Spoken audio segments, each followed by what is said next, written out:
पहले गुरुकुल हुआ करते थे तब कोई बेरोजगार नहीं था। अब हर जगह कॉलेज, स्कूल, डिग्री, कोर्सेज सब हैं, फिर भी बेरोजगारी की समस्या है। हमारी जो शिक्षा पद्धति में बहुत बड़ी कमी है। क्या भारत फिर सोने की चिड़िया बनने की ओर अग्रसर है? हमें जर्मन टाइम फॉलो करनी पड़ेगी।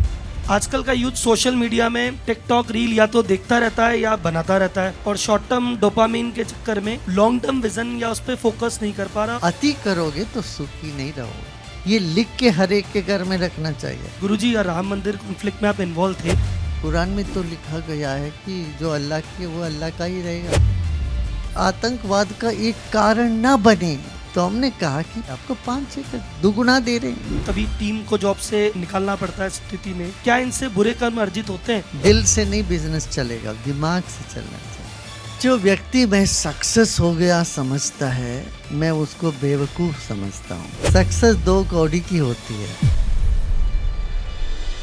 Today we have with us Rahul Malodia, an Indian YouTuber with over 10 million subscribers across social media.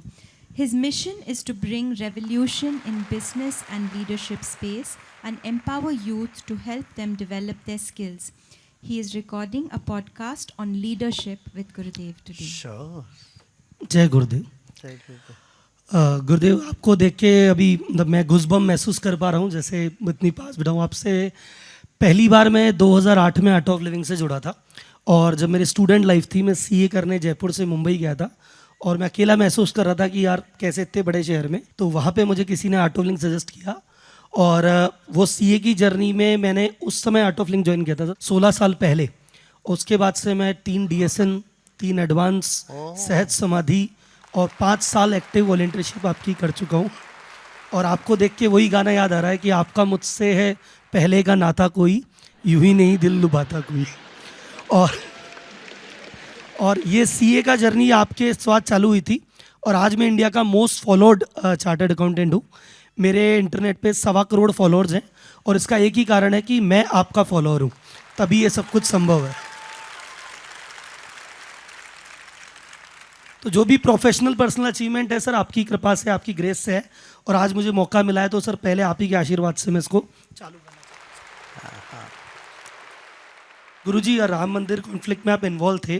कोई ऐसी घटना जो उस दौरान हुई थी, जो भी, और उस दौरान जो आप हमें बताना चाहें कि उस कॉन्फ्लिक्ट में ऐसी क्या हुई थी और क्या किया उसमें आप, जिससे हम और ज्ञानवर्धन हो सके? ओह, बहुत बड़ी बातें हुई। हाँ, और ऐसी ऐसी बातें हुई, आप सुनोगे तो आप इतने पेट पकड़ के हंसोगे। इतनी घोर संघर्ष में भी इतना हास्य था। ये एक अनूठी घटना थी, बहुत अनूठा घटना था। राम मंदिर के ये जो सिलसिला, तो सुप्रीम कोर्ट के मीडिएशन तो 8 महीने चला। वैसा देखा जाएगा तो मुसलमान ने कभी 5 एकड़ नहीं मांगी, उन्होंने मांगा ही नहीं कुछ।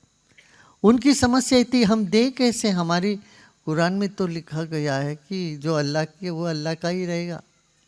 वो किसी को, कोई किसी के पास उसका अधिकार ही नहीं है किसी को देने के लिए, वो कुछ लेने के लिए। एक बार मस्जिद बने, वो मस्जिद ही रहेगी, हम दे नहीं सकते। ये उनकी धारणा थी। मगर आखिरी में हम सब समझा के, सब बात करके उनको अपने ही ग्रंथ से समझाया गया कि देखिए आपकी ग्रंथ क्या कहता है, जहाँ कोई संघर्ष वाला ज़मीन है वहाँ नमाज पढ़ने से वो कबूल नहीं होगी। अब ये संघर्ष वाला ज़मीन तो होती थी, यहाँ की नमाज जब कबूल नहीं होगी, यहाँ लेके क्या करोगे? बोले हाँ, ये बात तो सही है। फिर उन्होंने कहा ठीक है, अभी क्या करें। तो अब हम ही ने उनको सजेस्ट किया था। हम पहले 2003 में भी हमने इनको हमने अपना सजेशन दिया कि 5 एकड़ हम आपको दूसरी जगह दे देंगे। अब हमारे लोग, कुछ लोग बोलने लगे, अरे गुरुदेव क्यों 5 एकड़ उनको क्यों देने, वो खुद मांग नहीं रहे, आप दे क्यों रहे हो? तो हमने कहा देखो अब नहीं, अब 100 साल 200 साल बाद कोई युवा खड़े हो जाएंगे, वो कहेंगे हमारी ज़मीन छीन लिया गया है। वो एक आतंकवाद का एक कारण ना बने। मैं दूरगामी देखा, मैंने दूरदृष्टि से मैंने देख के मैंने कहा बहुत बड़ी बहुत बड़ी। अब और खाई के सभी देशों में लोग क्या समझे, देखो हमारी इनकी ज़मीन छीन ली गई ऐसे। हम छीनते नहीं हैं, हम सबको आदर करते हैं, भारत की संस्कृति यही है। तो हमने कहा कि 5 एकड़, यहाँ 2.5 एकड़ आप छोड़िए, आपको 5 एकड़ दुगुना दे रहे हैं और उसके लिए धनराशि भी दे रहे हैं, आप अलग से मस्जिद बना लो। तो ये जो हमने सल्यूशन दिया था, ये सुप्रीम कोर्ट को भी बहुत पसंद आया और इस पे हस्ताक्षर सुन्नी वक्फ बोर्ड ने भी कर दी। फिर इसी के आधार पर 5 जज एक साथ होकर के वो निर्णय दिए। देखिए वहाँ राम मंदिर पहले था कि नहीं, इस पर निर्णय नहीं था। वो बोले कि देखिए किसी का भी ज़मीन में कोई बैठ जाता है 10-12 साल टाइम लिमिट के साथ, उनको कुछ अधिकार बनी जाता है। ये तो 400 साल से वहाँ इनका मस्जिद था, तो इनको तो कुछ अधिकार बनता ही है, मगर उससे बाहर कैसे आए, इसकी बड़ी समस्या थी। सभी जजों में भी ये थी कि वो करे कैसे। तब ये जो सल्यूशन सबको जच गया, तो 5 एकड़ वो भी खुश हो गए। उनको भी मैंने समझाया, भाई वहाँ पर आप मान लो आपको कुछ एक पोर्शन, जैसे इलाहाबाद हाई कोर्ट ने दिया, 1/3 ज़मीन दे भी देते हैं, वहाँ बना पाओगे क्या? बना भी लोगे तो कोई वहाँ जाएंगे क्या? नहीं जाने वाले हैं। तो उस ज़मीन को हम बांट के थोड़ा आपके लिए थोड़ा हमारे लिए बना के वहाँ रोज झगड़े झंझट होता रहे और सबके लिए असुविधा है। मंदिर भी भव्य मंदिर बनाएंगे तो वहाँ छोटी सी एक जगह पर मस्जिद एक कोने में बना रहे तो हम बात नहीं बनती। तो तब उन्होंने मान लिया कि हाँ 5 एकड़ कुछ दूर पे हो, बढ़िया सी जगह, वहाँ पर जो चाहे बनाए। तो मान गए। तो फिर बड़ी अच्छे से सब सुलझ गया और 1200 इमामों से हम मिले थे, सबको सबसे बात करी, सबको समझाया। इसीलिए मैं कह रहा हूँ जो समझ से हर संघर्ष को हम समाप्त कर सकते हैं। तो गुरुजी जो भी अभी आपने कहा, मैं महसूस कर सकते हैं कि जिसने किसी ने मांगा भी नहीं हो और 2.5 की जगह 5 दे, बिना मांगे जो डबल दे वही गुरु होता है। और ये हम सब महसूस कर रहे हैं कि हमको भी सब बिना मांगे बहुत चीज़ आपसे डबल या 10 गुना मिली है। सर एक चीज़ गुरुजी, एक चीज़ है, पहले गुरुकुल हुआ करते थे, तब कोई बेरोजगार नहीं था। अब हर जगह कॉलेज, स्कूल, डिग्री, कोर्सेज सब हैं, फिर भी बेरोजगारी की समस्या है। तो पहले के गुरुकुल सिस्टम में खास बात क्या थी और अभी सिस्टम में ऐसी क्या कमियां हैं जिसको हमें ठीक करने पे प्रयास करना चाहिए ताकि आज का युवा आगे बढ़े? हमारी जो शिक्षा पद्धति में बहुत बड़ी कमी थी। हमें ऐसी ऐसी चीज़ें पढ़ाया जाता था जिसका हमें जीवन में कोई उपयोग ही नहीं है। क्या पढ़े कुछ, काम कर कुछ और रहे हैं। व्यापार के साथ जुड़ा नहीं था, स्किल के साथ जुड़ी नहीं थी हमारी शिक्षा। पूरे देश में 3 से 5% लोग स्किल थे, बाकी सब पोथी पढ़ पढ़ के जैसे उसको ढो ढो करके परेशान होते थे।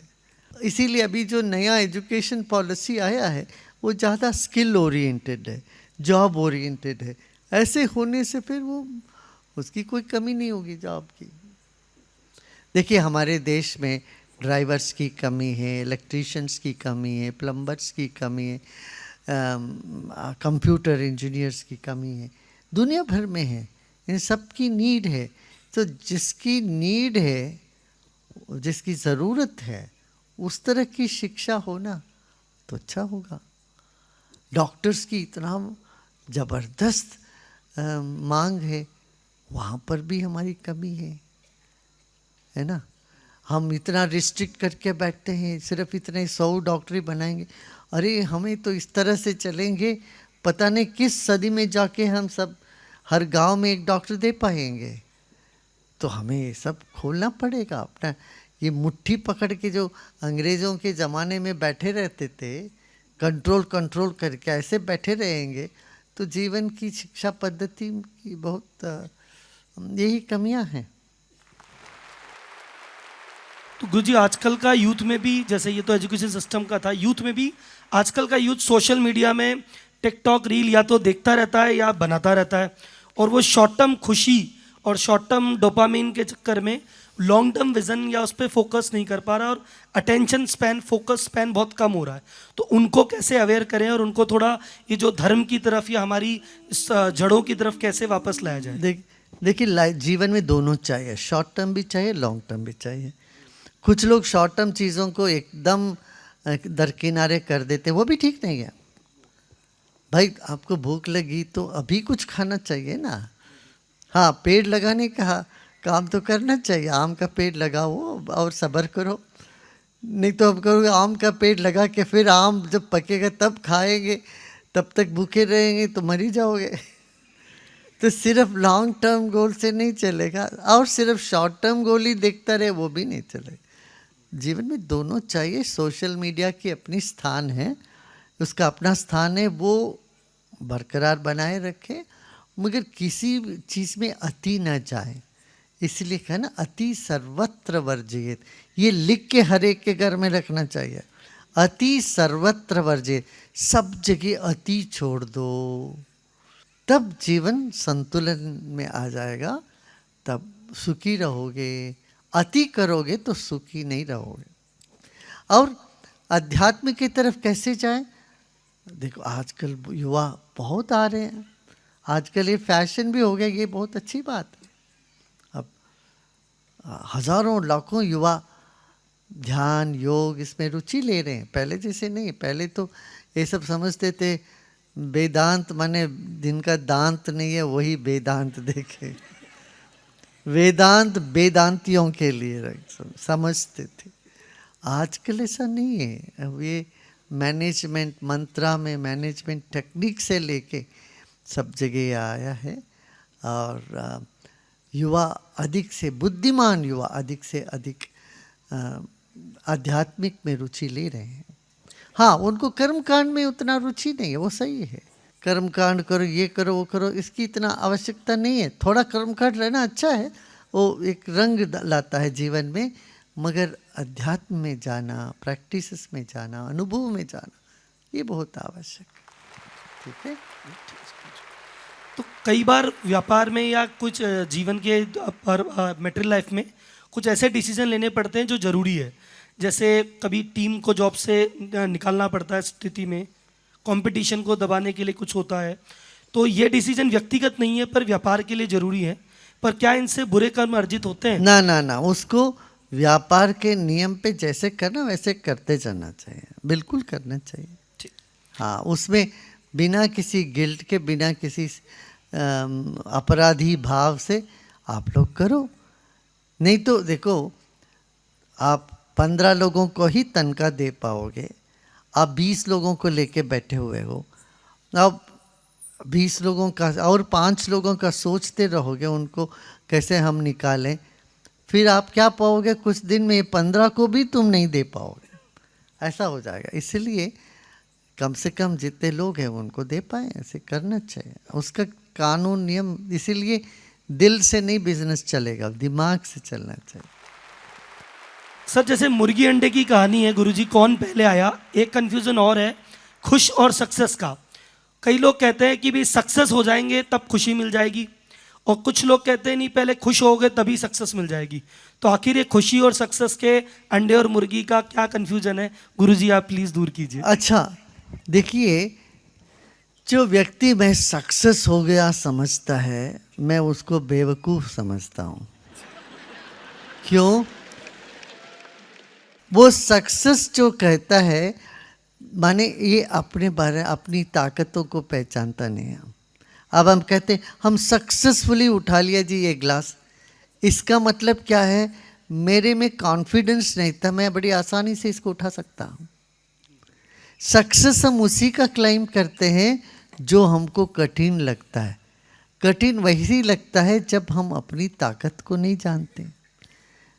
जब हम जानते हैं हमारी तो अनंत शक्ति है हमारे भीतर तो बहुत बड़ी ताकत है, ईश्वर की शक्ति हमारे भीतर है। इस बात को जानने वाला कोई भी किसी भी छोटी मोटी चीज़ों को करके इसका सक्सेस मिल गया नहीं समझता। सक्सेस कुछ भी नहीं है। सक्सेस 2 कौड़ी की होती है, तब खुशी जीवन में भरपूर होता है। सक्सेस के पीछे जो जाता है उसके पीछे दुख आता है। आप अपने में स्थिर होते हो, अपने स्वभाव में टिके रहते हो, किसी के प्रभाव में नहीं रहोगे, आपके जीवन में ना कोई अभाव होगा, ना कोई किसी तरह की जो कमजोरियां होगी। तो गुरुजी ऐसा भी कहते हैं भी सक्सेस और स्ट्रेस है, ये दोनों कोरिलेटेड है, साथ साथ चलेंगे। और जो जितना सक्सेसफुल होगा है, जो जितना ऊंचे पद पे जाएगा, उसका स्ट्रेस बढ़ेगा। जैसे क्लर्क का स्ट्रेस कम है, ऑफिसर का ज़्यादा, सीएम का उससे भी ज़्यादा, पीएम का सबसे ज़्यादा। तो आदमी चाहता है सक्सेस तो मिल जाए पर स्ट्रेस ना मिले। तो ये चीज़ें क्या संभव है? क्या बिना स्ट्रेस संभव हो सकता है? एक तो निदर्शन आपके सामने ही है। हाँ, 2 बातें बहुत आसान ही है। एक तो कुछ भी ना करो, कोई स्ट्रेस ना हो, बहुत आसान है।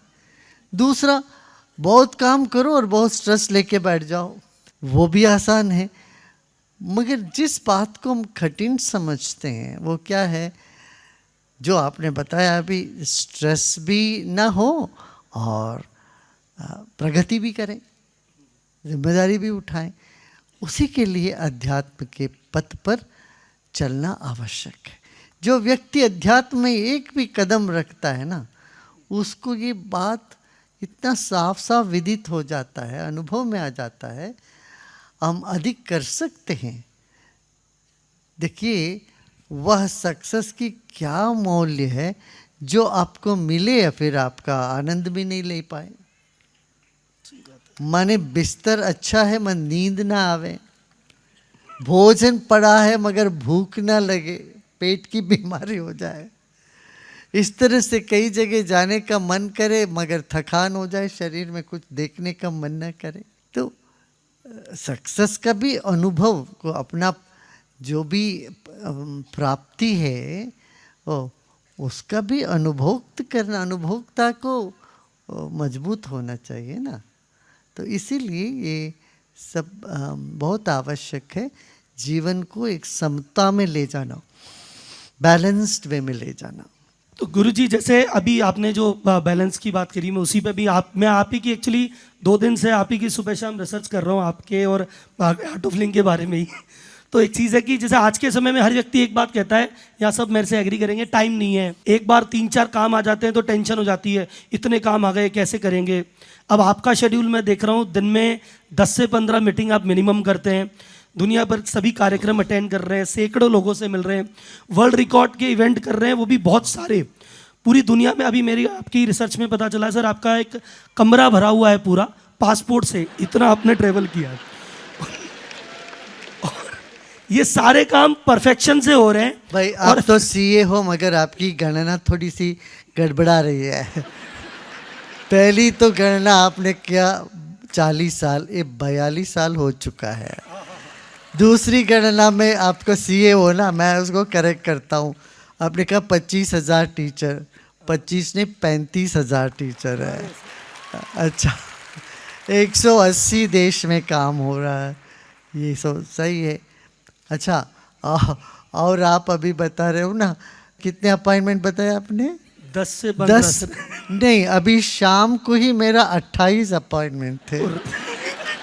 आज शाम को, सुबह कोई 50 हो चुका है ऑलरेडी।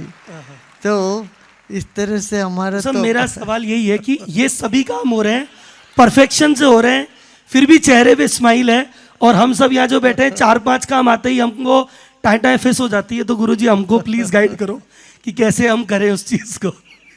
अपना ये पूरा जो कथा है जो हम बोल रहे हैं वो यही है कि कैसे हम कोई ऐसी कोई उपदेश नहीं देते, जीवन को प्रैक्टिकल रूप में क्या आप कर सकते हो, किससे आपको लाभ होगा, यही बात तो मैं करता रहता हूँ।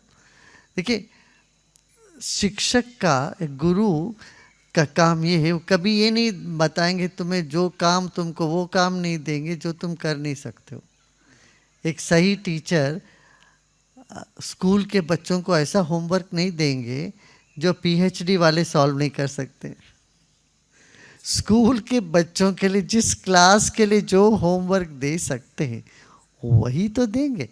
ऐसे ही हम वही काम देते हैं लोगों को, वही सुझाव देते हैं जो आप आसानी से कर सकते हो, और ये सब करते जाओ कदम पर कदम, फिर आप कदम पर कदम चल कर के वो मंजिल पहुंच जाओगे तो बड़े आसानी से। गुरुजी एक और सवाल जो मैं पूछना चाहूँगा कि जैसे भी आपने बताया 35,000 टीचरों में, हमेशा मैं ये बोलूँगा कि 40 से भी ज़्यादा वर्षों में, क्योंकि पता नहीं अभी मैं 2 दिन बाद हो सकता है सर टीचर 36,000, क्योंकि आपके प्रोग्राम इतने ज़्यादा चल रहे हैं कि वो जैसे सेंसेक्स हर पल भाव बढ़ता रहता है, अपना ऑर्गेनाइजेशन अपना परिवार बढ़ता ही रहता है। तो 35,000 से ज़्यादा अपने वॉलेंटियर्स हैं, टीचर्स हैं, और लाखों वॉलेंटियर्स हैं। ये मोस्टली बिना पैसे के समाज और देश की सेवा में बहुत मन से काम कर रहे हैं। मैं भी आश्रम में 2-3 दिन से हूँ।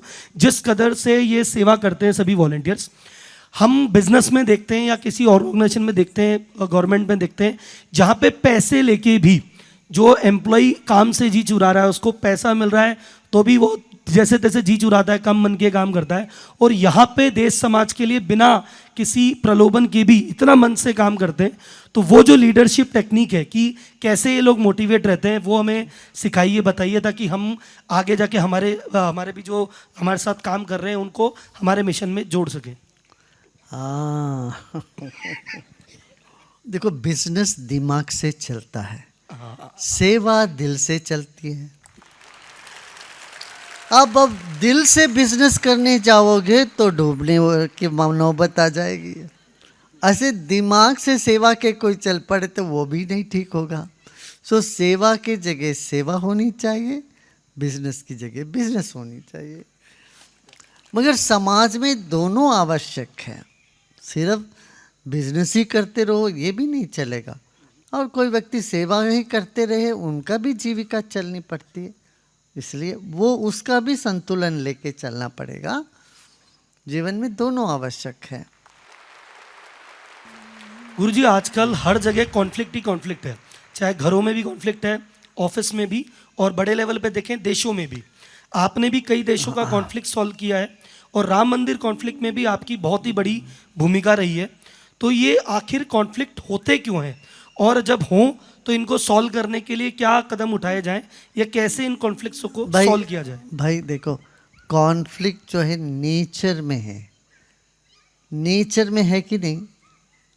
आग पानी को सुखा देता है और पानी आग को बुझा देती है, और एक दूसरे के बिना रह भी नहीं सकते। हवा के बिना आग नहीं, और आग हवा को बढ़ा भी देती और हवा आग को बुझा भी देती है। तो इस तरह से एक तत्व को छोड़ के चारों तत्व जिससे प्रपंच बना है, आपस में कॉन्फ्लिक्ट है। सिर्फ आकाश में कोई कॉन्फ्लिक्ट नहीं होता। ऐसे ही जीवन में कॉन्फ्लिक्ट तो होना सहज है, अपने मन में होने लगता है। मान लो कोई कॉन्फ्लिक्ट कुछ भी नहीं है तो हम पैदा कर लेते कुछ ना कुछ, उसके बिना तो हम रह ही नहीं पाते। अपने मन में कुछ ना कुछ झगड़े झंझट अपने शुरू कर लेते। अपना कुछ भी नहीं हो तो पड़ोसियों के साथ कुछ शुरू हो जाता है, किसी के साथ कुछ नहीं हो तो वो ज़्यादा औरों में संघर्ष शुरू कर देते हैं। संघर्ष जीवन का एक स्वाभाविक घटना है, मगर समझ के साथ इसको देखा जाए तो वो सुलझ जाती है। तो मनुष्य में संघर्ष भी है, समझ भी है, और समझ से संघर्ष को सुलझाओ। आग को पानी से बुझा दो, अब बर्फ पड़ गया तो आग से पिघला दो। इस तरह से हमें बुद्धिमत्ता से काम लेना है, इसीलिए भगवान ने बुद्धि भी दी है। अब क्या करते, बुद्धि को ताला लगा के जो जैसे चल रहा वैसे चलने देते हैं। हाँ, बह जाते हैं हम, तो काम लगता है कि कुछ हो नहीं रहा है, जो हम चाहते हैं यूं होता नहीं है, इस तरह के उदासीपन छा जाती है हमारे। अब उससे बाहर आना हो तो यही सब अपनी समझ को, होश को बढ़ाना चाहिए। कई लोग कहते हैं कि हमें कोई काम करना है, डिसिप्लिन है, हम तो कर लेंगे जैसे तैसे, लेकिन जब हमें किसी और से काम कराना होता है, कि फैमिली में, रिलेशनशिप में किसी और से कराना है, या कोई ऑफिस, दुकान, फैक्ट्री में 10 आदमी 20 आदमी से काम कराना है, तो हम लोग कहते हैं कि मैं स्ट्रेस हो गया, कैसे संभालें, इतने आदमियों से काम कैसे कराएं, स्ट्रेस है, लोग मानते ही नहीं। तो मैं अभी आपकी रिसर्च कर रहा था सर, आर्ट ऑफ लिविंग की। 40 साल से ऑर्गेनाइजेशन चल रहा है सर। 180 से ज़्यादा देशों में 10,000 से ज़्यादा सेंटर हैं, 25,000 से ज़्यादा टीचर्स हैं और लाखों वॉलंटियर्स हैं। और जब ये लोग 20-25 लोगों की स्ट्रेस लेते हैं, तो मैं आपको देखते हुए कहता हूँ सर कि ये जो छोटी छोटी बातों पे स्ट्रेस लेते हैं, इनको आप क्या कहना चाहेंगे? और आपने इतना बड़ा एम्पायर, या मैं कहूँगा इतना बड़ा परिवार कैसे किया, और स्ट्रेस कैसे मैनेज करें, ये गुरुजी इस पे मार्गदर्शन दें। अपना पूरा कहानी स्ट्रेस कैसे मैनेज करना इसी पे है। किस युक्ति से चलना चाहिए, कैसे। देखो, योग है कर्मसु कौशलम बोला गया। जिस किसी भी काम को कुशलता पूर्वक करे वही योग है। और यदि कोई भी ध्यान करते हैं, और आपने तो सब किया, डीएसएन वगैरह किया है, तो डीएसएन में यही सिखाते हैं ना, अपना झिझक छोड़िए। सिर्फ अपना जिम्मेदारी लेनी कोई बड़ी बात नहीं है, औरों को कैसे जिम्मेदार करना, ये कला आनी चाहिए। वो कला ही जीवन जीने की कला है। गुरुजी, अंतिम प्रश्न है मेरा आज का। आज भारत विश्व की 5वीं सबसे बड़ी अर्थव्यवस्था बन गया है, 3री बनने के प्रयास में है, देश का विदेशों में नाम फैल रहा है, इंफ्रास्ट्रक्चर बढ़ रहा है, तो क्या भारत फिर सोने की चिड़िया बनने की ओर अग्रसर है? क्या राम राज्य आएगा? और एक आम भारतीय को के नाते इसके लिए हमको और क्या प्रयास करने चाहिए? बिल्कुल करना चाहिए। पहले तो आत्मसम्मान, हमारे भीतर जो लो सेल्फ एस्टीम दबा के रहा वो निकल जाना चाहिए। कॉन्फिडेंस बिल्डअप होनी चाहिए ना। पहली बात, अपने मूल को हम पहचानें, अपने मूल का सम्मान करें, अपनी संस्कृति पर गर्व करें, एक बात है। दूसरी बात, आलसी ना रहें, आलसी न रहें और टाइम रखें। हिंदुस्तानियों के पास सबसे बड़ी दिक्कत है, हम टाइम पे नहीं जाते कोई चीज़। ये करीब करीब कुछ जो ट्रॉपिकल क्लाइमेट के कंट्रीज में सब जगह ये मामला ऐसी है। ये सब जगह हम टाइम नहीं रखते। जैसे स्पेन में कहते हैं कि मनियाना बोलते हैं, मनियाना मैंने कल कर लेंगे। हमारे यहाँ पर भी आग हो गया तो हो गया, कल करेंगे जी। ये नहीं, हमें जर्मन टाइम फॉलो करनी पड़ेगी। जर्मन टाइम माने टाइम, वो बहुत आवश्यक है। और बाकी तो है अपने में, क्या नहीं है, सब प्रतिभा है। छोटी छोटी बातों को छोड़ के आपस में जाति को लेके, प्रांत को लेके भिड़ते रहते हैं, पॉलिटिक्स को लेके। इन सब से ऊपर उठोगे तो देश अवश्य आगे बढ़ता चला जाए।